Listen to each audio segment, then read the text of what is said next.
Israel 5 front को दहला रहा है।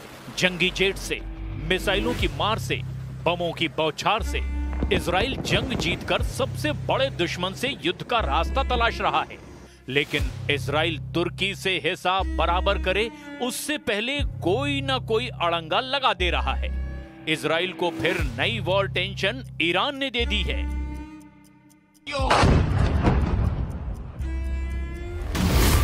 इजराइल के एटमी अड्डे में घुस गया ईरान।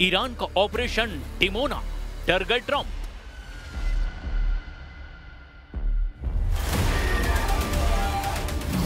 खामनेई का प्रॉमिस 4 परमाणु हमला शुरू।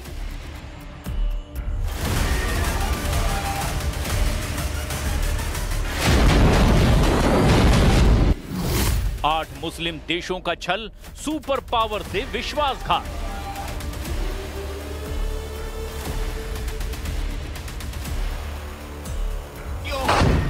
ईरान ने बड़ा धमाका किया है।